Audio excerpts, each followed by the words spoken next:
Hello, everyone, and welcome back to the continuation of the workbook lessons of A Course in Miracles.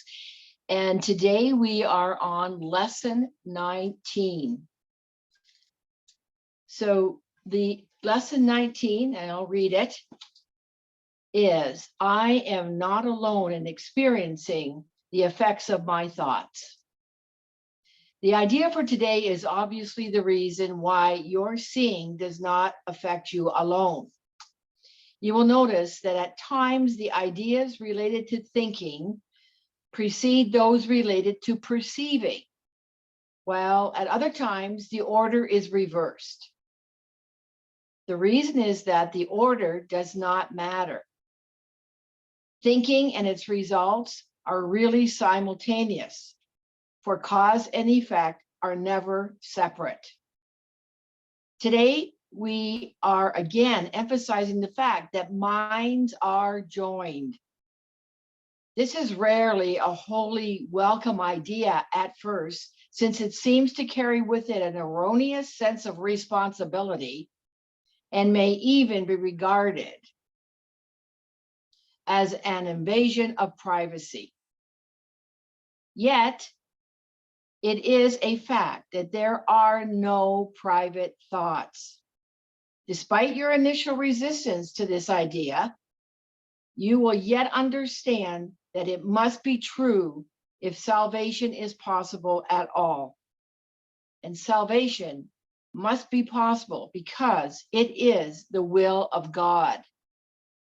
The minute or so of mind searching, which today's exercises require, is to be undertaken with eyes closed. The idea for today is to be repeated first, and then the mind should be carefully searched for the thoughts it contains at that time. As you consider each one, name it in terms of the central person or theme it contains, and holding it in your mind as you do so, you say, I am not alone in experiencing the effects of this thought about blank. You can name the person or the theme. The requirement of as much indiscriminativeness as possible in selecting subjects for the practice period should be quite familiar to you by now, and will no longer be repeated each day, although it will occasionally be included as a reminder. Do not forget, however, that random selection of subjects for all practice periods remains essential throughout. Lack of order in this connection will ultimately make the recognition of lack of order in miracles meaningful to you. Apart from the as-needed application of today's idea, at least 3 practice periods are required, shortening the length of time involved if necessary. Do not attempt more than 4. So for today, what I thought I'd do is that I'm going to read a commentary from this book, which is called A Year of Forgiveness by Louise Spalding. And it is a Course in Miracles lessons with a commentary from Jesus. Now remember, Jesus is the author of A Course in Miracles. And Helen Schuckman was the scribe, along with her assistant, Bill Thedford. Okay, now, Tina Spalding gives these commentaries. She is a trance channel, and she channels Jesus. So she did these lessons back in 2019, and at that time, she created this book out of channeling Jesus for each lesson. So the lesson for today from this book, A Year of Forgiveness, again, lesson 19, and this is what it reads. Here's the lesson again. I am not alone in experiencing the effects of my thoughts. And Jesus says, you are blessed beings indeed. I am the one you know as Jesus. You are hanging in there very well. We are pleased about the fact that you are here again today. Each day, you allow these lessons to go deeper into your beliefs about reality, yourself, and the place you have in existence. The idea that your thoughts are secret and don't affect anybody else are clearly believed by most beings in your society. People think all the time. They often negatively ruminate on things and have absolutely no idea that every single thought they have plants a seed of that very thing they fear. Can you think of something you ruminate on all the time? You begin to see how you can create things like dysfunctional relationships or disease by constantly worrying and fretting about things. So what kinds of things are you constantly worrying and fretting about? You don't realize because you've never been taught the truth.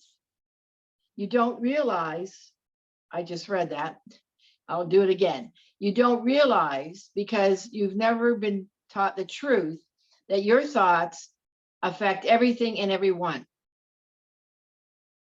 You are the central, pivotal lynching pin in the creation of your life in all of its aspects and facets. You must have an effect because you draw to yourself those experiences, those people, those places, and things that you see and feel in your life.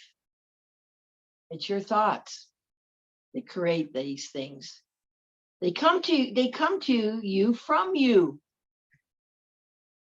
This is a very important lesson, and one we hope reveals that the mind wandering, Course in Miracles says we're far too tolerant of mind wandering. In fact, it's like laying landmines along your future path. So here's an example that they give. Think about it.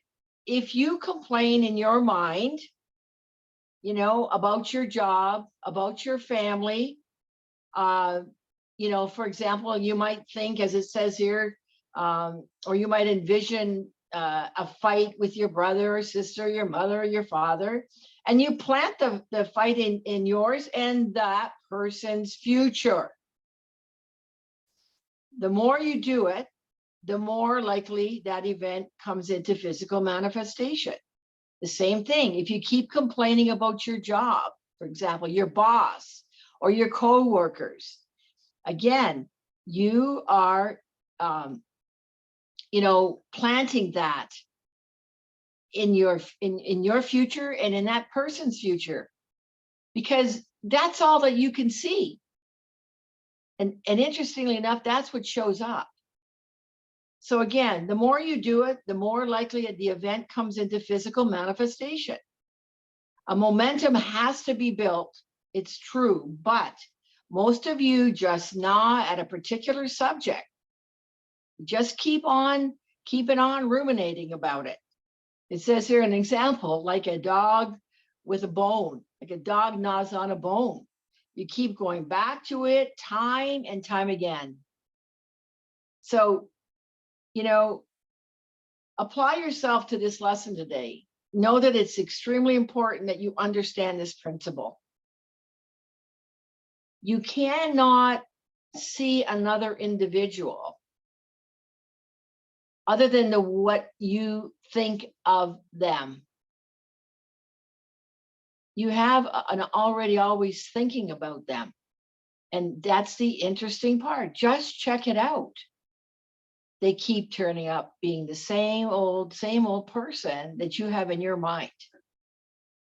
As you do the course, you're going to learn, experience how to shift your mind. Again, it's a mind training. When you start to let go of those thoughts that you have that again, that are negative thoughts or, judging others, again, making other people wrong, just think about that. Look in your life. This here lesson is giving you that opportunity, because they can't turn up any other way but in the way that you see them. And when you practice this down these lessons and get more in tune with what the Course in Miracles has to offer you, you're going to learn how to create a miracle, how to shift your perception. And the interesting part about it, those individuals will show up differently. I don't know if I said this already. I've had endless experiences of it. And when I really got to see I'm the one that was the cause of what I was seeing and the effect that it had on, the other individuals or situations, my thoughts were affecting them. So, okay, I'm going to leave it at that for today. I hope that commentary was helpful to you, and keep going. These first 50 lessons are pretty tough, but stick with it. Again, I can't say it enough, to do the lessons the way they say. And also, I haven't mentioned this for a little bit, but journal about these situations. Journal about your thoughts and recognize how many of them that you are just constantly repeating over and over again. And you wonder why things aren't changing in your life. All right, that's it for today. And again, the lesson is, I am not alone in experiencing the effects of my thoughts. All right, have a wonderful day. We'll see you for lesson number 20 next, in the next video. Again, bye for now.